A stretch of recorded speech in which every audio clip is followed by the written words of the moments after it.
Approximately 1 in 4 youth are affected by bullying every year in school. This affects millions, children and parents alike. Over the next several minutes, we're going to be discussing what bullying is, some statistics about bullying, and a good way to maybe alleviate and eradicate some of the bullying. First off, I'm going to go ahead and hand out this statistics sheet. First, let's address what is bullying. Bullying is an aggressive behavior involving unwanted negative actions or imbalance of power and strength. Bullying has many faces. First is the traditional bullying, which is a physical altercation, whereas only 1 in 3 students actually ever report being traditionally bullied. 2 is a more apparent and more hip version of bullying, which is cyberbullying. It's an online bullying only, which includes sharing, sending, or posting harmful, mean, false, and hateful stories or comments or content about another person. Approximately only about 34% of students report being cyberbullied, and only about 15% actually claim to have done it. Then there's discrimination, which is a bias-based bullying offense, which includes racial, sexual, religious, and sexual preference bullying. One of the craziest statistics I found was that is the sexual preference bullying statistic, which is about 85% of the LGBTQ children in school have suffered under bullying in severe cases, being hospitalized. Now, bullying can lead to other things. I mean, more personal things. It leads to isolation, self-harm. Some bullied become bullies themselves, and in the worst case scenario is suicide. Suicide ranks about second highest in children from or ages 15 to 24 death rate. One thing to consider is signs that your child is being bullied, which is 1 is unexplainable injuries, 2 is loss of personal items and damaged clothing, 3 is frequent headaches and sicknesses, 4 is difficulty sleeping and nightmares, 5 declining grades and low self-esteem. Signs that your child is probably a bully or children is a bully is 1, they get into physical and verbal fights, 2 aggressive at home towards their family and like their mom and dad and their brothers and sisters, 3 is unexplained extra money and personal items, and 4 they don't respect authority and they don't accept responsibility for their actions.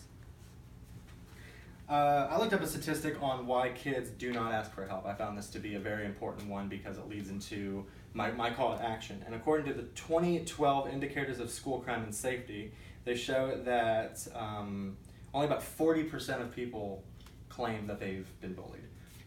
Nobody ever likes coming home and being like, I was bullied today, it's not a rite of passage or a strong suit. So I wondered what is stopping children from telling people that this terrible thing is happening. 1, kids fear that they're being weak if they say anything. 2, which is probably more likely to happen, is they fear backlash, which is when if I tell somebody, then I'm just going to get beat up even more for being a tattletale running my mouth. And they already feel socially isolated, which I find to be heartbreaking, that they feel so scared that they can't even open their mouths about a certain something that's important to them. So for me, I thought it would be important for the schools and our local churches to be more involved in the children's life in the bullying aspect. I think the numbers speak for themselves that it's necessary and serious enough that we were to actually do something about it. There's great programs, there's great statistics, there's great people that would love to do something about this, but I just don't think that there's a lot of avenues locally that they feel that would be involved. So I think that if we were to take the chance and reach out to our churches and to our schools and help fund the counseling program, I've met some phenomenal counselors that they just need better equipment and better tools and more funding and more support to make some magic happen.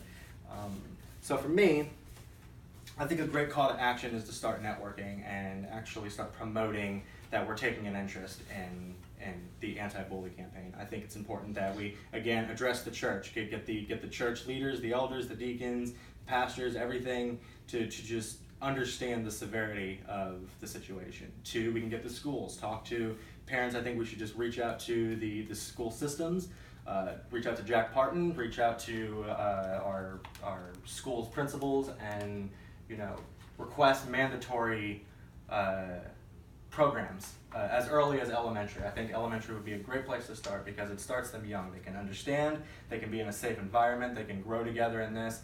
And I would like to see if this program works efficiently and effectively as early as elementary, the higher up we go in the school system and the higher we go up in grades, that we were to have more stronger, severe programs to keep training them and keep teaching them. I for one have a strong passion for this, as I was bullied from early ages of kindergarten to about 7th grade, that if these programs were there for me when I was in school, I would have felt more brave to stand up and and not go home busted and bleeding.